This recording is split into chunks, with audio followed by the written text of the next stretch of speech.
공원에서 두 아이가 모래성을 쌓고 놀고 있었는데 갑자기 스포츠 머리를 한 꼬마가 나타나 회방을 놓았습니다. 어릴 때부터 한성깔했던 강세트는 말이 필요 없었죠. 그는 바로 뛰어올라 그 녀석의 아가리에 주먹을 날렸고 녀석은 땅바닥에 주저앉아 엉엉 울며 떼를 썼습니다. 잠시 후 그 녀석은 복수하겠다며 형을 불렀지만 결과는 강세트의 발차기에 급소를 걷어차이는 것이었고 그 후로 그의 종달새는 더 이상 노래하지 않았습니다. 그들은 강세트가 유치원 짱이라는 사실을 몰랐던 겁니다. 초등학교 5학년이 되자 강세트는 초등학교 짱이 되었고 어느 날 등교하던 길이었습니다. 고등학생 몇 놈이 그에게 삥을 뜯으려 했습니다. 야, 꼬마야, 있는 돈 다 꺼내서 형님들한테 바쳐라. 적게는 5,000원, 많게는 10,000원이라도. 강세트는 무서워하기는커녕 그들을 거지라고 불렀고 이에 열받은 한 놈이 그를 때리려 했지만 아주 부드럽게 피해버렸습니다. 그 후 녀석은 강세트의 니킥을 아가리에 맞고 얼굴이 찌그러졌습니다. 그의 친구인 빨간머리가 화가 나서 무모한 성격으로 강세트에게 달려들었죠. 그는 바닥에 있던 돌을 집어 그 녀석의 머리를 내리찍었습니다. 이제서야 그 불량 학생들은 강세트가 만만한 상대가 아니라는 것을 깨달았습니다. 결국 그는 혼자서 무리 전체를 쓸어버렸고 여자애 2명만 남겨두었습니다. 남학생들은 모두 바닥에 쓰러져 폐인처럼 신음하고 있었죠. 이 일로 강세트는 경찰에 연행되었지만 나이가 어려서 경고 처분만 받았습니다. 어머니를 걱정시키고 싶지 않았기에 강세트는 어머니와 약속했습니다. 다시는 싸우지 않겠다고 말입니다. 몇 년 후 고등학생이 된 강세트는 학교에서 같은 반 불량 학생들에게 자주 괴롭힘을 당했습니다. 어머니와의 약속을 지키기 위해 손을 쓰지 않았을 뿐 사실 그 녀석들은 강세트의 상대가 되지 못했습니다. 강세트가 원했던 것은 오직 어머니의 온화한 미소를 보는 것뿐이었습니다. 그런데 어느 날 갑자기 차량 행렬이 강세트 가족의 카페로 들이닥쳤습니다. 검은 옷을 입은 남자가 그의 아버지 영정사진을 들고 와 아버지가 돌아가셨다는 소식을 전했고 이 소식을 들은 어머니는 큰 슬픔에 잠겼습니다. 아버지의 장례식이 끝나고 며칠 후 강세트는 다른 고등학교로 전학을 갔습니다. 담임 선생님은 반 학생들에게 강세트를 소개하며 모두 잘 도와주라고 당부했죠. 여학생들이 강세트의 잘생긴 외모에 대해 수군거리는 동안 한 여학생이 그를 알아봤습니다. 내 이름은 강세트야. 잘 부탁해. 그 후 담임 선생님은 꿀잠을 자고 있는 노란머리 남학생 옆으로 자리를 배정해 주었습니다. 강세트는 전학까지 왔지만 예상치 못하게도 예전 학교에서 자신을 괴롭혔던 놈들을 다시 만나게 되었습니다. 쉬는 시간이 되자 그놈들이 시비를 걸기 위해 그의 자리로 다가왔습니다. 하지만 강세트는 그저 비웃을 뿐이었고 그 태도의 놈들은 매우 열받았습니다. 무리 전체가 교실에서 바로 강세트를 덮치려 했지만 그들은 노란머리에게 쫄아서 결국 돌아갈 수밖에 없었습니다. 가기 전에 그들은 강세트에게 경고했죠. 이걸로 끝난 게 아니야. 다음 수업이 시작되고 나이든 선생님 한 분이 교실로 들어왔지만 오늘 배울 내용을 몰라 반 전체가 할 말을 잃었습니다. 수업 내내 그 불량 학생은 강세트를 계속 쳐다보았습니다. 그는 자신을 무시한 대가를 반드시 치르게 하겠다고 다짐했지만 우리의 주인공은 전혀 신경 쓰지 않았습니다. 그저 창밖 풍경을 감상할 뿐이었죠. 아까 그 여학생은 강세트를 보며 그가 자신이 알던 어릴 적 친구임을 확신했습니다. 강세트가 그녀를 돌아보자 그녀는 깜짝 놀라 고개를 돌렸습니다. 그는 순간 설마 저 애가 나라나? 하고 당황했지만 이내 신경 쓰지 않았습니다. 시원한 바람에 잠이 쏟아졌기 때문이죠. 다음 쉬는 시간 노란 머리는 잠이 다 깼는지 교실 밖으로 나갔습니다. 이를 본 불량 학생들은 즉시 서로에게 신호를 보내며 강세트를 덮칠 준비를 했지만 곧 어떤 손에 의해 저지당했습니다. 그 사람은 바로 계속해서 강세트를 훔쳐보던 소피였습니다. 그녀는 반장이었기에 학생들이 소란을 피우는 것을 내버려 둘 수 없었지만 바로 그때 강세트는 저 녀석들은 자신의 좋은 친구라며 그녀에게 비켜달라고 말했습니다. 너희들 아직 나 기억하지? 난 너희들 아주 잘 기억하는데 말이야. 이전까지 강세트는 항상 참고 있었지만 그의 아버지는 어떤 놈이든 봐줄 필요가 없다고 당부했었습니다. 무리 전체는 그의 평소와 다른 모습에 떨기 시작했습니다. 잠시 후 노란 머리가 교실로 돌아왔는데 그는 강세트가 그 무리에게 끌려가 한바탕 두들겨 맞았을 거라고 생각했습니다. 그런데 놀랍게도 그는 여전히 책상에 엎드려 꿀잠을 자고 있었습니다. 알고 보니 그 전에 그 세 놈은 이미 세트강에게 한바탕 두들겨 맞았던 것입니다. 두들겨 맞은 후 그들은 자신들의 형님에게 일러 바쳤고 곧바로 그 형님이 무리를 이끌고 교실로 들어와 물었습니다. 어떤 놈이 방금 내 동생을 건드렸어? 겁에 질린 학생들은 모두 세트강이 자리를 가리켰고 형님이라는 놈은 세트강이 책상 앞으로 다가가 맞기 싫으면 고개 들라고 말했습니다. 꿀잠을 자다 깨어진 이 세트강은 매우 불쾌했습니다. 그 형님은 자신의 별명이 동진고의 괴물이라고 자칭하며 세트강에게 으스대려던 참이었습니다. 그는 갑자기 세트강이 얼굴이 낯익다는 것을 깨달았습니다. 알고 보니 그 형님은 바로 예전에 자기 형을 불러 세트강을 때리려다 오히려 그에게 중요 부위를 걷어차였던 그 빡빡이 꼬마였습니다. 세트강 역시 그를 알아봤습니다. 그는 심지어 그 형제들이 요즘 어떻게 지내는지 안부까지 물었고 이에 형님은 식은땀을 비오듯 흘리다 결국 자리를 뜨기로 결정했습니다. 쫄따구들이 어리둥절해하는 가운데 한 놈이 형님에게 당장 세트강을 손보자고 부추겼지만 형님이 떠나라고 명령하자 어쩔 수 없이 따라야 했습니다. 그 후 그 형님은 핸드폰을 꺼내 자신의 형에게 전화를 걸었습니다. 오전 수업이 끝나고 세트강은 어머니가 계신 카페로 돌아왔습니다. 어머니는 그에게 새 학교는 어떤지 물었습니다. 세트강은 어머니에게 반이 아주 재미있다고 말하며 먼저 시비를 걸지 않는 한 누구도 때리지 않겠다는 약속을 잘 지키고 있다고 했습니다. 세트강이 밖으로 나오자마자 밖에서 운전기사가 이미 대기하고 있었습니다. 돌아오셨습니까, 보스? 내가 말했잖아, 이웃들 앞에서 그러지 말라고. 흉터가 있는 검은 옷의 남자는 그 말을 듣고 허둥지둥 사과했습니다. 됐다, 가자. 네, 보스. 차는 천천히 움직이기 시작했습니다. 뒤에서는 세트강이 어머니가 걱정 가득한 눈빛으로 그를 지켜보고 있었습니다. 동진구에서의 새로운 하루가 다시 시작되었고 시작부터 세트강과 노란 머리는 책상에 엎드려 있었습니다. 선생님의 수업은 아랑곳하지 않고 두 청년은 계속 꿀잠을 잤습니다. 쉬는 시간부터 수업 시간까지 계속 자니 소피는 이 두 녀석에게 더는 할 말이 없었습니다. 또 다른 수업 시간이 지났고 이번에는 키가 크고 건장한 선생님의 수업이었습니다. 선생님은 곧바로 맨 뒷자리에서 꿀잠을 자고 있는 두 녀석을 발견했습니다. 선생님이 천천히 다가가자 다른 학생들도 덩달아 긴장했고 반 전체는 운 없는 두 청년을 위해 묵념했습니다. 이 시간에 잠을 자다니 정말 깡이 대단한 녀석들입니다. 선생님은 즉시 두 사람의 귀를 잡아당겼고 그들은 비명을 지르며 잠에서 깼습니다. 빅터, 지난번엔 네가 대회를 앞두고 있어서 봐줬는데 이 녀석은 처음 보는 얼굴이군. 넌 누구냐? 반장인 소피가 세트강이 새로 온 전학생이라고 선생님께 알려드렸고 선생님은 수업 시간에 졸았다는 죄로 두 사람 모두에게 벌을 내렸습니다. 그 후 그들은 체육복으로 갈아입고 벌을 받기 위해 운동장으로 나가야 했습니다. 두 사람은 운동장을 세 바퀴 돌아야 했습니다. 먼저 도착하는 사람은 오늘의 잘못을 용서받을 것이다. 하지만 지는 놈은 태어난 걸 후회하게 될 거다. 알아들었나? 대답해. 네, 알아들었습니다, 선생님. 뭘 그렇게까지? 세트강이 준비할 틈도 없이 빅터라는 노란머리가 먼저 달려나갔습니다. 그것을 본 세트강은 지면 매우 창피할 것이기에 즉시 뒤쫓았습니다. 잠시 달리던 빅터가 갑자기 속도를 높이자 세트강은 엄청나게 화가 났습니다. 이 자식이 지금 형을 도발하는 거냐? 그렇게 선생님의 경악스러운 눈빛 속에서 벌칙은 반해서 가장 흉포한 두 청년의 달리기 시합으로 변했습니다. 급커브를 돌 때나 운동장을 돌 때나 그들은 서로를 맹렬하게 추격했습니다. 경주를 하는 동안에도 두 녀석은 서로 으르렁거리는 것을 잊지 않았습니다. 경주가 끝나고 빅터는 세트강의 능력에 매우 놀랐습니다. 이 녀석 장난 아니게 빠르잖아. 그의 모습은 선생님의 눈에도 들어왔습니다. 빅터의 속도를 따라잡을 수 있는 학생을 본 것은 이번이 처음이었습니다. 장면은 국립경기장으로 전환됩니다. 이곳은 바로 격렬한 스포츠 경기가 열리는 곳으로 선수들이 서로 기량을 겨루는 곳입니다. 지금은 레슬링 결승전이 한창인데 금발의 선수가 아주 신나게 떠들고 있습니다. 하지만 그의 운이 나빴던 것은 상대가 바로 헬창 버전의 카바잉이었기 때문입니다. 보기만 해도 위험해 보였고 결과는 예상대로였습니다. 경기는 카바잉의 승리로 끝났습니다. 검은 머리 선수의 진짜 이름은 브룩으로 경기가 끝난 후 그는 승리를 만끽하기 위해 사우나실로 들어갔습니다. 그가 휴식을 취하고 있을 때 갑자기 브룩의 남동생이 문을 열고 들어왔습니다. 동생은 세트강이 돌아왔다는 소식을 전하기 위해 온 것이었습니다. 알고 보니 브룩은 바로 어릴 적 세트강에게 중요 부위를 걷어차였던 그 뚱보였습니다. 지금도 그 일을 떠올리면 그는 여전히 억울했습니다. 다시 동진고로 돌아와서 선생님이 경고하고 있었습니다. 색강과 빅터, 다시는 내 수업 시간에 졸지 마라. 그리고 그는 색강에게 운동부에 속해 있는지 물었다. 하지만 피를 흘리고 있어서 아니라고 대답했다. 별다른 소득이 없자 선생님은 둘을 교실로 돌려보냈는데 그때는 나이 많은 선생님의 수업 시간이었다. 느린 강의에 빅터와 색강은 눈꺼풀이 무거워졌고 결국 두 녀석은 다시 책상에 엎드려 잠들었다. 정말 대단한 녀석들이었다. 시간은 빠르게 흘러 오후가 되었다. 현재 브룩은 동진고등학교 정문 앞에 서 있었다. 그 벌레 자식이 여기에 있었단 말인가? 젠장. 예고 없이 나타난 브룩의 모습에 몇몇 사람들이 주목했고 이 소식은 금세 학생의 귀에까지 들어갔다. 운동장에서는 빅터가 조깅을 하고 있었다. 브룩은 그를 보고 색강이 반이 어디냐고 물었지만 브룩의 무례한 태도 때문에 빅터는 대답하지 않고 그냥 달려갔고 이에 화가 난 브룩이 그를 붙잡았다. 이 돼지 새끼, 귀 먹었어? 하지만 빅터도 쫄지 않았다. 그는 즉시 경고했다. 그 더러운 손 치워. 브룩은 상대가 감히 자신에게 도전하는 것에 꽤 놀랐다. 너 진짜 내가 누군지 몰라? 하지만 그에게 돌아온 것은 빅터의 주먹뿐이었다. 그러나 브룩도 만만치 않았다. 계속해서 타격을 입으면서도 그의 손은 빅터의 목을 조를 수 있었다. 제법이군. 하지만 난 브룩장이다. 그 말은 넌 죽어야 한다는 뜻이지. 바로 그때 선생님이 갑자기 나타나 두 사람은 어쩔 수 없이 싸움을 멈췄다. 한편 싸움의 원흉은 아직 탈의실에 있었다. 하루 종일 싸움질이라니 이 학교는 정말 이상한 곳이야. 다른 한편 이곳은 학생의 회의실이었다. 안경을 쓴 이 남자는 학생회장 잭슨 신이다. 여러분 모두 우리가 왜 여기에 있는지 아실 겁니다. 브룩장이 돌아왔습니다. 이유는 아무도 모르지만 모든 것이 점점 복잡해지고 있다. 그가 바로 모든 문제의 근원, 국가대표 레슬링 선수 브룩장이다. 전국 라이트급 복싱 챔피언 빅터 추, 체육 선생님이 시기적절하게 그 둘 사이의 싸움을 막았다. 학생회 역시 꽤나 한가닥하는 인물들로 구성되어 있었다. 태권도부 주장 가베즈, 유도부 주장 샘채. 그들은 그 이유를 알아냈다. 브룩이 여기에 온 이유는 색강이라는 전학생을 처리하기 위해서였다. 수업이 끝나고 학생들이 하교할 때 색강이 밖으로 나왔다. 자신의 운전기사인 밥이 졸고 있는 것을 보고 그를 깨웠다. 보스, 오셨습니까? 잘 주무셨어요? 죄송합니다, 보스. 괜찮아, 가자.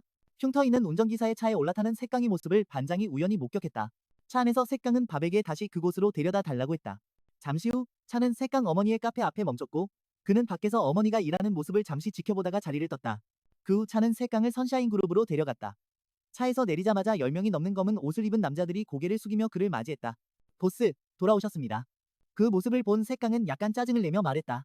내가 교복 입고 있을 때는 이러지 말라고 몇 번이나 말했잖아. 과거로 돌아가 색강은 아버지의 묘를 찾아왔다. 흐린 하늘과 쏟아지는 폭우는 그의 심정과도 같았다. 검은 옷의 한 남자가 다가와 색강에게 우산을 씌워주며 말했다. 추우니 그만 돌아가자꾸나? 색강은 그에게 물었다. 제 아버지는 어떤 분이셨습니까? 그는 색강의 아버지가 한국에서 가장 강한 사람, 모든 싸움에서 항상 이기는 사람이었다고 밝혔다. 회장님께서는 항상 도련님을 지켜보고 계셨습니다. 가끔은 그저 도련님을 보기 위해 밖으로 나가시기도 했습니다. 돌아가시기 전 그분의 마지막 유언은 절대 지지 마라, 지는 건 부끄러운 일이다, 였습니다. 다음날 학생회는 색강이 어떤 녀석인지 보러 교실에 가기로 결정했다. 학생회장 잭슨의 등장에 모두가 놀랐다. 잭슨은 반장과 안면이 있었기에 그는 그녀에게 전학생이 누구인지 물었다. 반장이 호기심에 물었다. 무슨 일이라도 있으신가요? 잭슨은 그저 몇 가지 궁금한 것이 있을 뿐이라고 말했다. 바로 그때 꿀잠에서 막 깨어난 색강. 잭슨은 그가 전학생이라는 것을 알아채고는 그를 학생회실로 오라고 했다. 하지만 색강은 잭슨이 누군지 몰라 그를 손가락으로 가리키며 물었다. 이 자식은 뭔데? 그의 질문에 반장은 식은땀을 흘리며 서둘러 잭슨이 학생회장이라고 설명해 주었다. 회장의 요구에 색강은 단호하게 거절했다. 할 말 있으면 여기서 해. 이 일로 지아샤는 크게 분노했습니다. 이 학교에서 감히 자신에게 대든 사람이 없었기 때문이죠. 지아샤는 세스강에게 말합니다. 나를 따라오고 옆에 있는 그 노란 머리 녀석도 데려오라고 말이죠. 말을 마친 그는 모두의 당혹스러운 시선 속에서 떠나버렸습니다. 반장은 지아샨이 좋은 사람이지만 조심해야 한다고 충고했습니다. 세스강은 고맙다고 인사한 후 친구의 살을 꼬집어 그가 도살당하는 것처럼 소리를 지르게 만들었습니다. 그가 너도 나와 함께 가길 원해. 뭐라고? 누가 그런 말을 해? 학생회장 빅터는 꿀잠을 자다 방해를 받아 매우 언짢아했고 그 후 둘은 함께 학생회실로 갔습니다. 가기 전에 세스강은 반장에게 걱정하지 말라며 자신들은 괜찮을 거라고 안심시켰습니다. 그 시각 지아샤는 학생회 사무실에서 세스강과 빅터를 기다리고 있었습니다. 빅터는 손에 잡히는 의자를 가져와 아주 거만한 태도로 앉아서 지아샨에게 물었습니다. 어이, 네가 뭔데 날 이리로 부른 거야? 지아샨도 빙빙 돌리지 않고 바로 본론으로 들어갔습니다. 너희들 부르기라고 하나? 빅터는 바로 기억해냈습니다. 그가 바로 어제 자신의 목을 졸랐던 자였죠. 지아샤는 롱진 고등학교에 대해 이야기했습니다. 그들의 학교는 원래 모든 젊은 운동선수들의 꿈의 스포츠 학교였으며 정부의 특별한 주목을 받는 곳이었습니다. 전국 각지에서 젊은 인재들을 보내오곤 했죠. 하지만 지금 롱진 고등학교는 그저 평범한 학교일 뿐입니다. 부룩이 모든 것을 망쳐버렸기 때문입니다. 지아샤는 부룩이 이곳에 돌아온 이유가 세스 강을 찾기 위해서라고 밝혔습니다. 그는 자네와 부룩이 어떤 관계인지 알고 싶어 했습니다. 하지만 이 친구는 부룩이 누구인지 전혀 몰랐고 이름조차 처음 들어봤죠. 한편 교무실에서는 선생님이 부룩과 이야기하고 있었습니다. 국가대표팀에 들어갔다고 들었는데 사실이냐? 이봐 부룩, 이유가 뭐든 상관없지만 절대로 스포츠를 포기하지 마라. 알겠나? 한편 지아샤는 빅터와 세스강에게 부룩을 포함해 관련된 학생들이 정학 처분을 받게 된 충격적인 사건에 대해 설명하고 있었습니다. 그 패싸움으로 많은 학생들이 부상을 입어 운동선수 생활을 계속할 수 없게 되었습니다. 그 후 부룩은 퇴학당하고 소년원으로 보내졌습니다. 그 직후 예상치 못한 사건으로 롱진 고등학교는 정부의 모든 지원이 끊기고 평범한 학교가 되어버렸습니다. 그에 유일하게 나서서 부룩을 도와준 사람이 바로 현재의 체육 선생님이었습니다. 선생님은 부룩이 소년원에 가는 것을 막아주셨습니다. 게다가 한 팀에 그를 소개해주기까지 했죠. 하지만 결론적으로 세스강은 왜 그 녀석이 자신을 찾는지 여전히 알 수 없었습니다. 수업이 끝나고 두 사람이 교문을 나서자 반장이 그들을 기다리고 있는 것을 발견했습니다. 이를 본 빅터는 바로 핑계를 대며 친구가 소피와 이야기할 수 있도록 자리를 비켜주었습니다. 세스강이 갑자기 반장에게 물었습니다. 여기서 나 기다리고 있었어? 그 말에 소피는 깜짝 놀랐습니다. 이윽고 소피는 수줍어하며 세스강에게 자신이 누구인지 기억하냐고 물었습니다. 세스강은 아주 자신만만하게 대답했습니다. 당연히 기억하지. 넌 우리 반 반장이잖아. 그런 뜻이 아니야. 우리가 어렸을 때 말이야. 사실 세스강은 소피를 기억하고 있었습니다. 자신과 같은 유치원을 다녔던 친구였죠. 그는 봄 유치원 황금 사슴반에서 함께 모래성 쌓기 놀이를 자주 했고 한 번은 소피가 자신에게 몰래 입을 맞추기까지 했다고 말했습니다. 세스강은 그녀에게 뽀뽀한 일은 누구에게도 말하지 않을 거라고 했습니다. 그때는 둘 다 어렸으니까요. 그 말에 소피는 창피해서 어쩔 줄 몰라 했습니다. 세스강이 소피에게 자기를 기다리고 있었냐고 물었습니다. 그때 소피는 갑자기 누군가 다가오는 것을 보고는 버럭 화를 내며 세스강에게 소리쳤습니다. 누가 널 기다렸다고 그래, 이 바보야. 그 말을 남기고 소피는 바로 도망쳐버려 그는 그녀가 대체 왜 그러는지 이해할 수 없었습니다. 날이 어두워지자 세스강도 집으로 향했습니다. 그는 문득 어릴 적 소피의 소원을 떠올렸습니다. 둘이 어른이 되면 함께 무언가를 하자는 약속이었죠. 세스강이 차로 가보니 운전기사가 졸고 있는 것을 발견했습니다. 이 아저씨는 직장에서 착취라도 당하는 건지 왜 항상 자는 모습만 보이는지 모르겠네요. 운전기사가 세스 강에게 물었습니다. 전처럼 어머님 댁에 가시겠습니까? 그는 그럴 필요 없다며 바로 회사로 가자고 말했습니다. 선샤인 그룹은 세스 강이 아버지가 그에게 물려준 기업입니다. 아버지가 돌아가신 후 세스 강은 수많은 걱정거리와 해결해야 할 산더미 같은 업무를 안고 회장 자리에 올랐습니다. 그를 매우 골치 아프게 했는데 돈 많은 회장이라고 해서 무조건 좋은 것만은 아니었죠? 4명의 검은 선글라스를 낀 경호원들은 세캉에게 진지하게 일하라고 조언합니다. 태양그룹은 그의 아버지가 평생 피땀 흘려 이룩한 것이기 때문입니다. 이곳은 평범한 회사가 아니었고 그 뿌리는 여전히 조폭이었지만 겉으로는 합법적인 회사로 위장하고 있었습니다. 금융투자나 엔터테인먼트 같은 사업 항목들은 모두 암흑세계에서 시작된 것들이었습니다. 세캉은 돌아가신 회장님의 유일한 아들이었기 때문에 후계자로 지목되었습니다. 하지만 올해 세캉은 겨우 17살이었고 2년간 훈련을 받은 후에야 정식으로 그룹을 경영할 수 있었습니다. 바로 그때 회장실의 전화기가 갑자기 울렸습니다. 경호원이 전화를 받자 부산에서 몇 사람이 왔다는 소식을 들었습니다. 그 말을 듣자 그의 표정이 갑자기 어두워졌습니다. 곧바로 누군가 문을 걷어차고 들어왔습니다. 들어온 사람은 바로 태양그룹 부산 지부장 대리기였습니다. 경호원이 반란이라도 일으킬 셈이냐고 물었습니다. 알고 보니 대리는 세캉을 늘 못마땅하게 여기고 있었는데 그의 눈에는 세캉이 그저 그룹을 물려받은 애송이에 불과했기 때문입니다. 경호원이 무언가 더 말하려 했지만 세캉이 막아서며 대리객의 코는 아직도 아프냐고 물었습니다. 그는 지난번에는 자신이 좀 부주의했을 뿐이라고 대답했습니다. 세캉은 다시 그에게 재대결을 원하냐고 물었습니다. 마침 잘 왔어. 오늘 내 기분이 아주 더럽거든. 말이 끝나자마자 세캉은 책상에서 뛰어내려 대리기 반응할 틈도 없이 그에게 곧장 달려들었습니다. 그는 발차기를 날려 그를 공격하려 했죠. 하지만 힘을 너무 세게 썼다는 것을 깨닫고 속으로 망했다고 생각했습니다. 다음 날 세캉은 다시 학교에 등교했고 운전기사는 그에게 좋은 하루를 보내라고 말했습니다. 한쪽 구석에서 부룩과 그의 부하가 교문 근처에서 매복하고 있었습니다. 세캉이 학교로 들어가는 것을 보자 그는 부하에게 세캉을 밖으로 끌어내라고 명령했습니다. 그들의 수상한 행동은 학생회에 발각되었고 학생회장 가사는 모두에게 조심하라고 경고했습니다. 성질 급한 한 남학생이 참지 못하고 화를 내며 책상을 내리쳤습니다. 우리가 저 부룩 놈이 제멋대로 드나들게 그냥 둬야겠어? 그 녀석은 국가대표 선수라서 우리가 함부로 싸울 수 없어. 그럼 우리 학교가 왜 이 지경이 됐다고 생각해? 전부 그 개자식 때문이잖아. 두 사람이 다투는 것을 본 학생회장 가산이 조용히 하라고 말했습니다. 모든 것은 이미 과거의 일이고 다시 언급해봤자 소용없다고 했지만 그 남학생은 받아들이지 않았습니다. 잃어버린 것을 반드시 되찾겠다고 맹세했습니다. 한편 부룩의 부하는 세캉의 교실로 들어와 책상에 엎드려 곤히 자고 있는 그를 발견했습니다.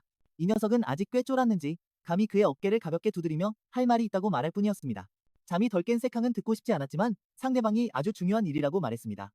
결국 그는 잠을 포기하고 그를 따라 나섰죠. 옆자리에 있던 빅터도 잠에서 깨어 두 사람을 계속 지켜보고 있었습니다. 빅터뿐만 아니라 반장도 그들이 함께 떠나는 것을 보았습니다. 학교 뒤뜰 부룩은 계단에 앉아 있었고 바닥에는 동진고 학생 몇 명이 쓰러져 있었습니다. 그에게 당한 것이었습니다. 알고 보니 아까 학생회에 있던 그 남학생이 부룩을 손봐주려고 사람들을 부른 것이었죠. 부룩이 그에게 물었습니다.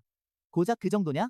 그 말에 격분한 남학생이 달려들어 발차기를 날렸지만 부룩은 손으로 그 발차기를 막아냈습니다. 부룩은 다른 손으로 그의 발목을 잡고는 그의 몸 전체를 들어 올렸습니다. 땅에 세게 내리꽂아 버렸고 그 남학생은 그대로 바닥에 처박혔습니다.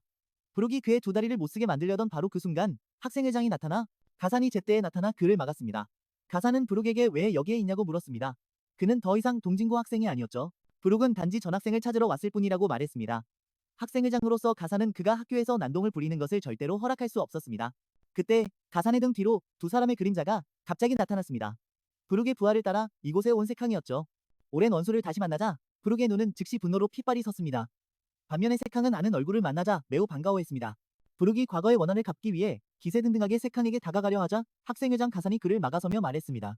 학교에서 소란 피우는 걸 막으려 했지만 강석은 학생회장을 밀쳐냈습니다. 부룩이 여기까지 자신을 찾아왔으니 피하지 않겠다는 것이었죠. 학생회장은 두 사람이 학교에 문제를 일으킬까 걱정했지만 강석은 아무 일도 없을 거라고 장담했습니다.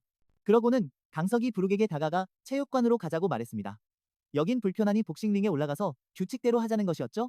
강석의 살기등등한 눈빛의 부룩과 제이슨은 어딘가 모르게 두려움을 느꼈습니다. 순식간에 시합 소문이 퍼져 많은 학생들이 구경하러 몰려들었습니다. 도전자는 전학생 강석이었고 도전을 받은 쪽은 퇴학당한 학생이었죠.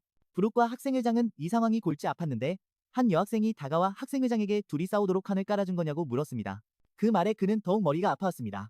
두 사람이 링 위에 오르려던 그때 갑자기 체육 선생님이 나타나자 그 여학생은 바로 선생님에게 고자질했습니다. 전부 학생회장이 주동한 짓이라고 말이죠. 정말 어이가 없네요. 모두들 체육 선생님이 말릴 거라고 생각했지만 사실 선생님은 두 사람에게 글러브를 주러 온 것이었습니다. 선생님은 심판까지 자처하며 경기 규칙을 설명했습니다. 총 3라운드, 각 라운드는 3분간 진행된다고 말이죠. 한편 다른 곳에서는 브룩과 전학생이 싸운다는 소식이 소피와 빅터의 귀에도 들어갔습니다. 이때 링 위에서는 두 사람 모두 준비를 마친 상태였습니다. 강석은 브룩에게 어릴 적 자신에게 맞은 게 아직도 분해서 찾아온 거냐고 물었습니다. 브룩은 부정하지 않으며 그게 유일하게 패배를 맛본 경험이었다고 말했죠. 종이 울리고 심판이 경기 시작을 선언했습니다. 브룩은 즉시 매우 빠른 펀치를 날렸지만 강석은 아슬아슬하게 피했습니다. 강석은 재빨리 파고들어 브룩의 팔을 붙잡고는 복부에 강력한 니킥을 날렸고 브룩은 그대로 링바닥에 쓰러졌습니다. 브룩이 일어설 틈도 주지 않고 강석은 상대의 등에 추가타를 날렸고 브룩은 모두가 경악하는 가운데 다시 한번 쓰러졌습니다. 저 전학생, 실력을 숨기고 있었군요. 강석은 선생님에게 카운트를 세라고 말했지만 놀랍게도 그의 콤보를 정통으로 맞고도 브룩은 다시 일어섰습니다. 이 녀석 맷집이 장난 아니네요. 그때 반장 소피가 체육관으로 들어와 링 위에서 브룩과 싸우고 있는 강석을 보게 됩니다. 그녀는 몹시 걱정했습니다. 동진고등학교 학생이라면 모두 브룩이 얼마나 위험한 인물인지 알고 있었기 때문이죠. 강석은 브룩에게 항복하면 봐주겠다고 말했지만 브룩은 듣지 않고 계속 공격을 퍼부어 강석의 인내심을 바닥나게 했습니다. 마침내 브룩이 틈을 보이자 강석은 그의 머리채를 잡아 링바닥에 세게 내리꽂았습니다. 그리고 모두가 경악하는 눈빛 속에서 브룩의 얼굴에 강력한 펀치가 연달아 쏟아졌습니다. 심지어 선생님마저 겁을 먹고 강석에게 멈추라고 소리쳤습니다. 그러다가는 브룩이 맞아 죽을 수도 있었기 때문이죠. 그 직후 브룩은 애양병원으로 이송되었습니다. 그는 병상에 누워 있었고 온몸은 정성스럽게 붕대로 감긴 상처투성이었습니다. 브룩이 혼수 상태에서 깨어났을 때 선생님으로부터 두개골에 금이 가고 코와 갈비뼈도 부러졌다는 말을 들었습니다. 선생님은 브룩의 팀에 그가 훈련 중 부상을 입었다고 알렸습니다. 그들은 병원비를 내주기로 했지만 다가오는 대회에는 이미 다른 팀원이 그를 대신해 참가하기로 했다고 합니다. 브룩은 아무 말 없이 멍하니 앉아 있었고 선생님은 그가 대회를 놓친 것을 아쉬워한다고 생각했습니다. 하지만 브룩은 그것을 문제로 여기지 않았습니다. 싸움보다 더 재미있는 것을 찾았기 때문이죠. 다시 강석의 반으로 돌아와서 그가 링 위에서 브룩을 반죽음으로 만들어 놓은 이후로 주위 사람들은 항상 그를 꺼림칙한 눈으로 쳐다봤습니다. 자신들도 그에게 맞아서 브룩처럼 병원 신세를 지게 될까봐 두려워했던 것이죠. 심지어 화장실에서 담배를 피우던 불량배들조차 강석이 소변을 보러 들어오자 담배를 버리고는 바로 꽁무니를 뺐습니다. 한창 보리를 보고 있는데 빅터가 다가와 시간이 있냐고 물었습니다. 알고 보니 빅터는 강석에게 상대를 빼앗겨 화가 났던 겁니다. 그는 강석에게 저녁 8시에 안민복싱 체육관에서 만나자고 약속을 잡았습니다. 정말 황당하네요. 남이 소변 보고 있는데 쳐들어와서 싸움을 걸다니 약속도 없이 말이죠. 다른 날 정확히 저녁 7시에 빅터는 체육관에 도착해 있었다. 그는 파란색 복싱 글러브 한 쌍을 준비하며 브룩과의 싸움을 떠올렸다. 그는 매우 강했지만 강세스에게는 어린애처럼 두들겨 맞았다. 이는 강세스의 실력이 브룩보다 훨씬 뛰어나다는 증거였고 빅터도 약간 겁을 먹게 만들었다. 하지만 이미 약속을 잡아버렸으니 어쩔 수 없었다. 그런데 빅터는 1시간 넘게 기다렸고 시간은 8시 13분을 가리켰지만 강세스는 나타나지 않았다. 그는 강세스가 자신을 바람맞췄다고 생각해 매우 화가 났다. 그 시각 선샤인 그룹에서는 사실 강세스가 가고 싶지 않은 것이 아니라 갈 수 없었던 것이다. 그가 친구와 약속이 있다고 말했음에도 불구하고 경호원이 회장님이 직접 결제해야 할 서류를 산더미처럼 안겨줬기 때문이다. 하지만 경호원은 일을 다 끝내지 않으면 아무데도 못 간다고 못 박았다. 다음 날 빅터는 여전히 분을 사귀지 못하고 샌드백에 화풀이를 하고 있었다. 한 복싱 체육관 안. 빅터의 삼촌은 조카가 그렇게 열심히 훈련하는 것을 보고 너무 무리하지 말라고 조언했다. 요즘은 시합도 없고 복싱을 보는 사람도 별로 없기 때문이다. 다른 종목으로 바꿔보는 건 어떠니? 저는 돈 때문에 복싱을 하는 게 아니에요. 세계 챔피언이 되겠다는 지켜야 할 약속이 있단 말이에요. 지금부터 쉬지 않고 노력해야 합니다. 빅터의 삼촌은 그 말을 듣고 한숨만 내쉴 뿐이었다. 더 이상 조카를 말리지 않았다. 빅터는 곧 시합이 있으니 걱정하지 말라며 학교에 가보겠다고 삼촌에게 말했다. 빅터가 체육관을 막 떠나자마자 검은색 차 한 대가 도착했다. 차에서는 검은 옷을 입은 무리가 내리더니 이 복싱 체육관이 꽤 비싸게 팔릴 것이라고 이야기하기 시작했다. 빅터는 학교로 달려갔다. 그가 교실에 들어서자 곤히 잠들어 있는 강세스를 보게 되었고 그러자 그는 화가 나 다가가 강세스의 의자를 발로 찼다. 잠에서 깬 강세스는 졸린 얼굴로 영문을 몰라 했다. 이제 겨우 6시 42분인데 수업 시작인 7시도 안 됐는데 어떤 놈이 깨우는 거지? 고개를 돌린 강세스는 자신의 의자를 찬 사람이 빅터라는 것을 알아차렸다. 빅터가 강세스에게 어젯밤 왜 체육관에 오지 않았냐고 묻자 그는 하품을 늘어지게 하며 바빴다고 대답했다. 빅터가 다시 물었다. 나랑 싸우는 게 무서웠던 거냐? 그는 즉시 일어나 빅터와 마주하며 선언했다. 지금까지 그 어떤 놈도 무서워한 적 없다고. 싸움이라면 이 몸은 피하지 않는다고 말이다. 그 말에 격분한 빅터는 강세스의 얼굴을 향해 주먹을 날렸다. 하지만 강세스는 단 한 손으로 빅터의 주먹을 막아냈다. 빅터는 포기하지 않고 계속해서 연타를 날렸다. 하지만 모든 주먹은 강세스에게 피해졌다. 이때 강세스는 창가까지 물러났고 빅터는 그가 더 이상 도망칠 곳이 없다고 보고 이 기회를 놓치지 않고 공격했다. 그는 이번에야말로 강세스가 피하지 못할 거라고 생각했지만 그 주먹마저도 강세스에게 간단하게 막혀버렸다. 바로 그때 다른 학생들이 교실에 들어왔고 두 사람은 싸움을 멈추기로 했다. 안 그랬다간 둘 다 교무실로 끌려갈 것이 뻔했기 때문이다.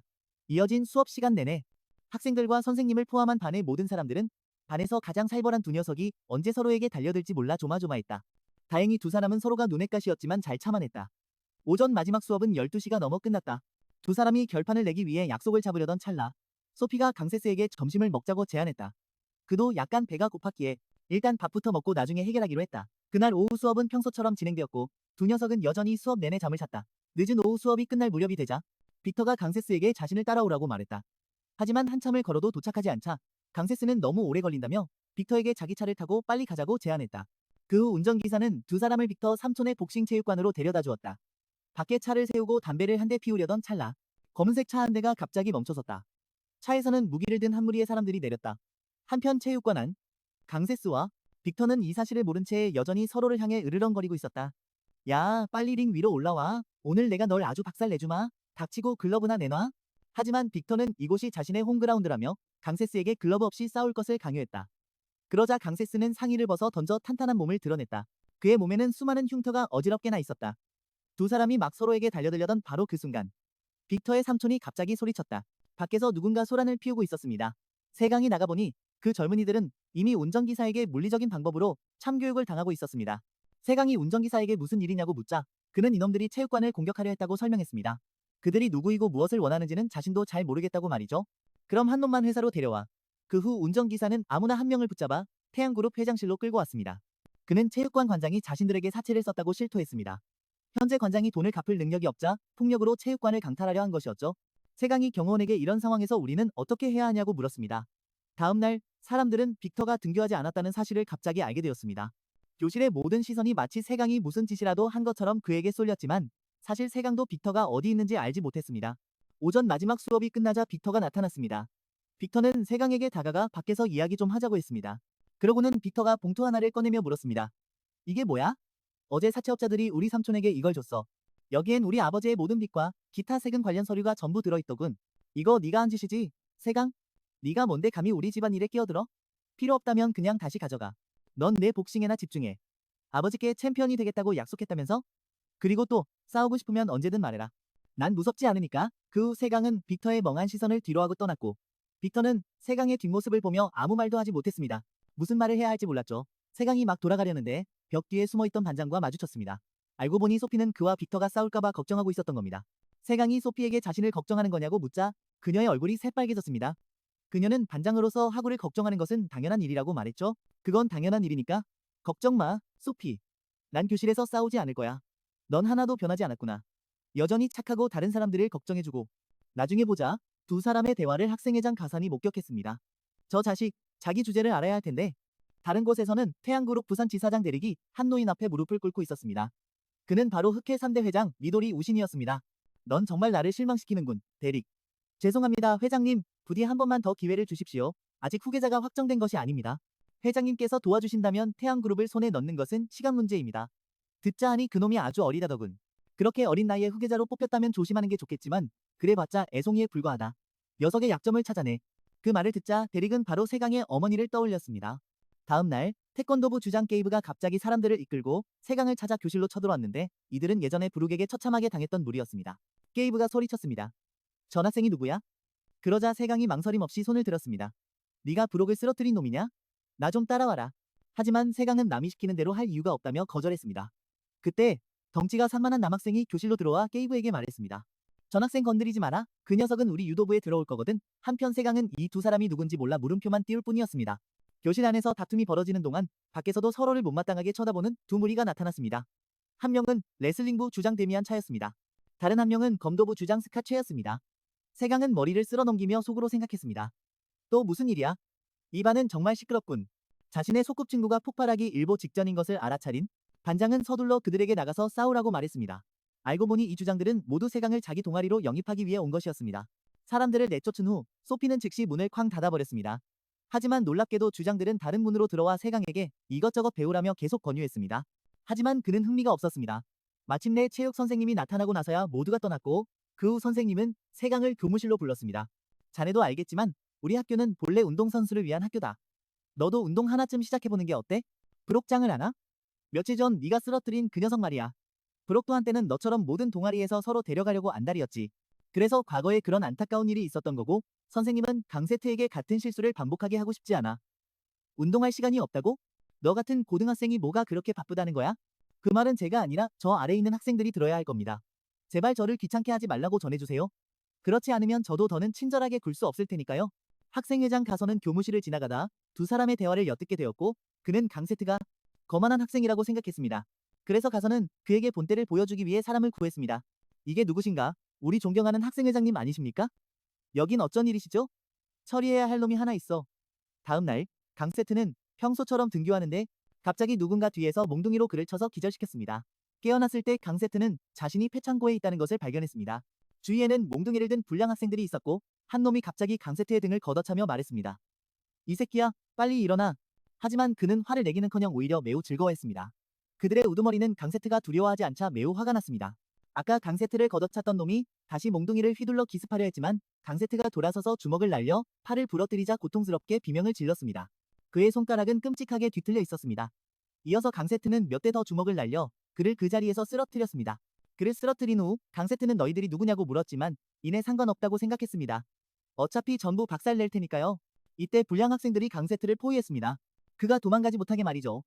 우두머리가 소리쳤습니다. 저 새끼 조져버려. 그러자 무리가 일제히 그에게 달려들었습니다. 그런 상황 속에서도 강세트는 침착하게 공격하며 상대를 하나씩 쓰러뜨렸습니다. 얼굴을 정통으로 가격당한 놈들은 전투 불능 상태가 되었습니다. 덩치 큰 놈 하나가 쇠사슬로 강세트를 제압하려 했지만 즉시 강세트의 손가락 공격에 당해 무기를 빼앗겼습니다. 그는 말했습니다. 덤빌 놈 있으면 다 들어와. 내가 너희 따위에게 쫄 것 같냐? 우두머리는 그 모습을 보고 매우 열받았습니다. 부하들에게 상자에서 나무 몽둥이, 쇠파이프 등 온갖 무기를 꺼내라고 지시했습니다. 무기를 든 무리가 강세트에게 달려들었습니다. 그는 여전히 침착하게 공격을 피하며 한 놈씩 쓰러뜨렸습니다. 하지만 수가 너무 많았기 때문에 그는 뒤에서 한 놈에게 붙잡히고 말았습니다. 다른 놈이 즉시 몽둥이를 휘둘러 그를 치려 했지만 강세트에게 얼굴을 걷어차였습니다. 그를 붙잡고 있던 놈 역시 벽에 세게 부딪혀 고통스러워했습니다. 강세트는 돌아서서 주먹을 한 방 더 날려 그를 완전히 뻗게 만들었습니다. 방심한 탓에 강세트는 뒤에서 날아온 몽둥이의 머리를 맞았지만 그들은 그것이 그를 더욱 광폭하게 만들 뿐이라는 것을 예상하지 못했습니다. 순식간에 불량 학생들은 창고 안에서 모두 쓰러졌고 두려움에 떨고 있는 우두머리만 남았습니다. 강세트는 다가가 우두머리의 멱살을 잡고 누가 이런 짓을 시켰는지 물었습니다. 다른 곳에서는 학생회장 가선이 불량 학생들의 전화를 기다리고 있었는데 갑자기 강세트가 나타났습니다. 그는 매우 당황했습니다. 가선은 식은땀을 흘리며 강세트에게 물었습니다. 네가 왜 여기에? 그는 대답하지 않고 가선의 머리채를 잡아 책상에 세게 쳐박았습니다. 강세트는 가선에게 왜 사람을 시켜 자신을 공격했는지 물었지만 바로 그때 소피가 학생회에 볼 일이 있어 찾아왔고 강세트는 일단 그를 놔주기로 했습니다. 오늘은 운이 좋은 줄 알아라. 그 말을 남기고 그는 머리에 피를 흘리는 상처를 입은 채 밖으로 나갔습니다. 소피를 지나칠 때도 그는 아무런 설명도 하지 않았습니다. 다음날 아침 소피는 교실에서 멍하니 앉아 있었습니다. 그녀는 어제의 일을 떠올리며 슬퍼했습니다. 왜 강세트는 학생회장에게 그런 짓을 한 걸까? 교문 밖에서는 선글라스를 낀 아저씨가 강세트를 기다리고 있었습니다. 그는 회장님을 보호하기 위해 수많은 경호원까지 준비해 두었습니다. 강세트는 아저씨가 너무 과하다고 생각했습니다. 어떻게 고등학생이 경호원을 데리고 학교에 다닐 수 있겠어요? 아저씨는 강세트에게 안심하라며 경호원들은 학교에 들어가지 않을 거라고 말했습니다. 비상사태를 대비해 학교 근처에 배치해 두었다고 했습니다. 그는 또한 최근에 부산과 포항지사에서 안 좋은 일들이 많이 일어나고 있으니 강세트가 조심해야 한다고 덧붙였습니다. 결국 그는 아저씨가 준비한 경호원들을 받아들였습니다. 그 후 경호원들은 밖에서 대기했고 강세트는 혼자 교실로 들어갔습니다. 소피는 그를 보았지만 여전히 슬픈 표정이었습니다. 어제 일 때문에 그녀는 그에게 아무 말도 하지 않았습니다. 자리에 앉자마자 빅터가 강세스에게 시비를 걸었습니다. 어제 쳐맞았냐? 개 쪽팔리네. 강세스는 친구에게 혼자서 14명을 상대했다고 설명했지만 빅터는 믿지 않고 뻥치지 말라고 했습니다. 그의 헛소리에 강세스는 매우 빡쳤습니다. 모두가 수업을 듣고 있을 때 갑자기 학교 스피커에서 방송이 나왔습니다. 1학년 3반 강세스 학생, 지금 바로 교장실로 오세요. 강세스는 일어나 빅터에게 교장실이 어디냐고 물었지만 빅터는 대답 대신 제이슨에게 무슨 짓을 한 거냐고 되물었습니다. 빅터는 제이슨의 삼촌이 바로 동진 고등학교의 교장이며 그의 아버지는 학교의 소유주라고 밝혔습니다. 빅터는 강세스에게 제이슨을 조심하라고 경고했습니다. 무슨 일이 일어날지 몰랐지만 그는 여전히 신경 쓰지 않았습니다. 강세스가 교장실에 도착했을 때는 체육 선생님을 포함해 이미 4명이 그곳에 있었습니다. 담임 선생님과 제이슨도 있었습니다. 이 남자는 바로 교장 켈빈 신이자 제이슨의 삼촌이었고 그가 강세스냐고 물었습니다. 학교에 온 이후로 꽤 많은 문제를 일으켰더군. 3건의 학교 폭력 사건에 무엇보다 학생회장을 공개적으로 폭행하기까지 했지. 교장은 지금부터 강세스를 공식적으로 퇴학시킨다고 선언했습니다. 담임 선생님과 체육 선생님은 안타까워했지만 이는 교장의 결정이었습니다. 그래서 그들은 반대할 수 없었습니다. 제이슨은 강세스에게 자신을 건드린 결과가 바로 이것이라고 말하는 듯 비웃었습니다. 하지만 제이슨은 곧 뭔가 잘못되었다는 것을 깨달았습니다. 강세스는 걱정하거나 두려워하기는커녕 섬뜩하게 웃고 있었습니다. 그러고는 주머니에서 휴대폰을 꺼냈습니다. 그는 경호원 아저씨에게 전화를 걸어 말했습니다. 이 학교를 사주세요. 얼마 지나지 않아 동진고등학교 정문 앞에 차량 행렬이 나타났습니다. 흉터 아저씨가 재빨리 차에서 내렸고 그 뒤로는 엄청나게 위압적인 통째의 검은 양복을 입은 남자들이 따랐습니다. 이제서야 제이슨은 쫄기 시작했고 강세스에게 무슨 짓을 한 거냐고 다급히 물었지만 이미 흉터 아저씨는 사람들을 이끌고 교장실로 들어섰습니다. 제이슨이 뭔가 더 말하려 했지만 검은 양복의 남자에게 입을 틀어막혔습니다. 검은 양복의 남자는 닥치라는 신호로 고개를 저었고 제이슨은 감히 더 이상 말을 하지 못했습니다. 그 후 흉터 아저씨는 교장 자리로 다가가 책상 위에 서류 봉투 하나를 던졌습니다. 교장이 화를 내며 물었습니다.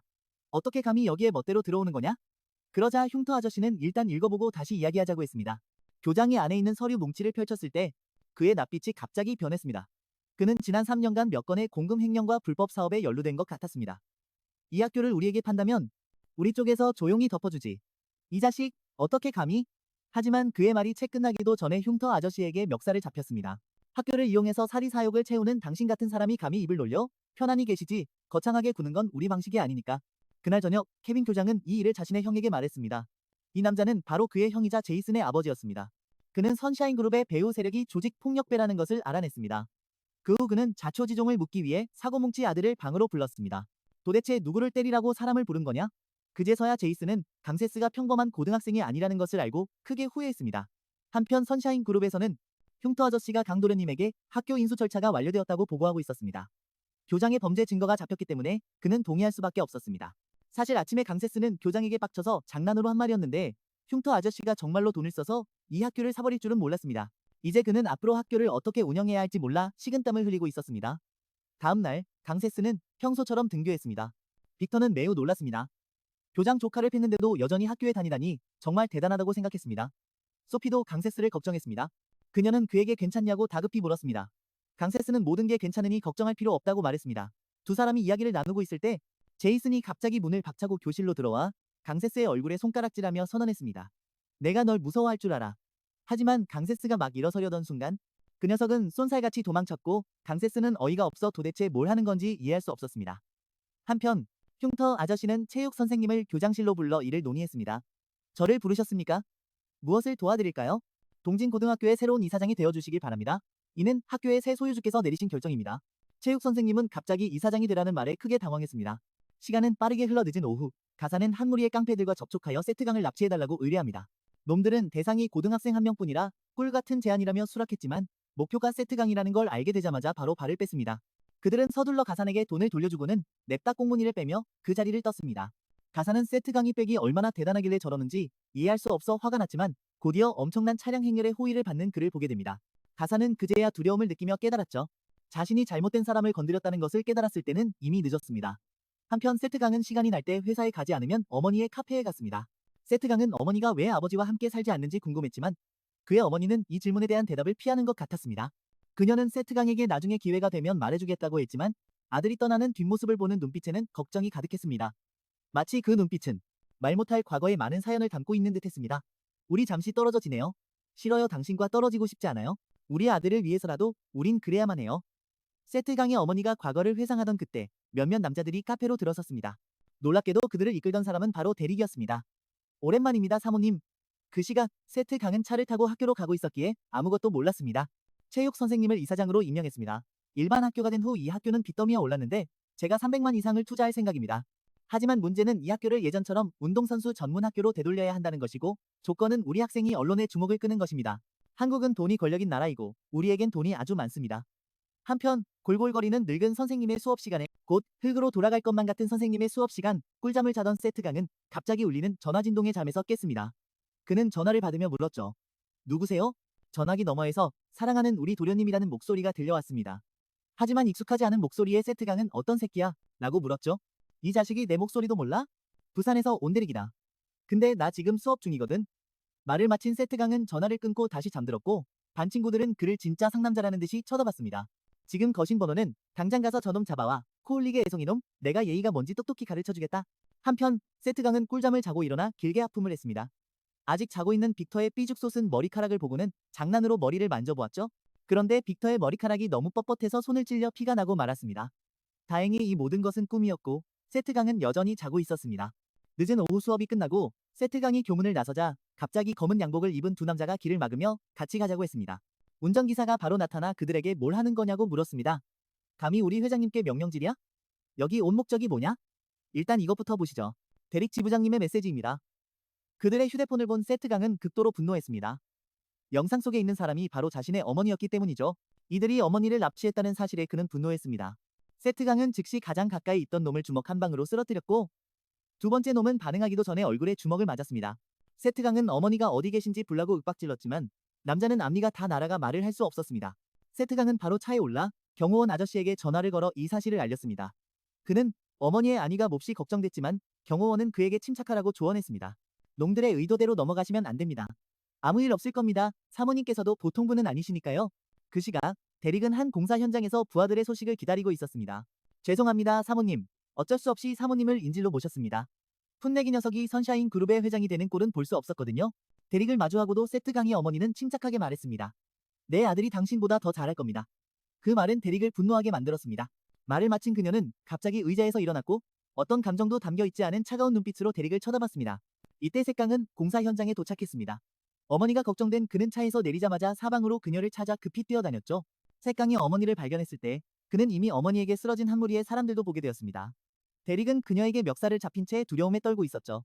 아들이 온 것을 보고 그녀는 그를 놓아주었습니다. 하지만 방금 일어난 일을 목격한 대릭은 정신적 충격을 받아 살려주세요라고 계속해서 중얼거렸습니다. 사모님이 돌아오는 것을 보고 경호원 아저씨는 즉시 고개를 숙여 인사했습니다. 사모님, 가자 아들아, 카페 10시간이야. 집으로 돌아온 색강은 참지 못하고 어머니에게 물었습니다. 이게 다 무슨 일이에요? 그녀는 그저 비밀이야. 나중에 얘기해줄게. 넌 알 필요 없어 어떠점 라고 말했죠. 어쨌든 어머니는 제 어머니니까요. 카페 밖에서 경호원 아저씨의 시선은 늘 색강 고자를 향해 있었고 그는 문득 과거를 회상했습니다. 색강이 아직 어렸을 때 그는 어머니가 요요를 하는 것을 보고 있었고 그의 아버지인 회장님도 옆에 앉아 있었습니다. 갑자기 사모님이 요요를 색강의 이마에 튕겼죠. 그의 아버지는 식은땀을 흘렸고 아픔의 색강은 바로 울음을 터뜨렸습니다. 사모님이 한참을 달래고 나서야 그는 울음을 그쳤고 회장님도 아내의 육아 방식에 식은땀을 흘릴 수밖에 없었죠. 한번 당해봤기 때문에 그 이후로 색강은 아주 예술적으로 요요를 피했습니다. 그의 아버지는 매번 놀라 두려워했고 아내와 아들 때문에 회장님은 정말 골치가 아팠습니다. 옆에 서 있던 경호원 아저씨도 이 가족에게는 할 말을 잃었죠. 어쩐지 예전에 회장님이 굳이 분가를 원하셨더군요.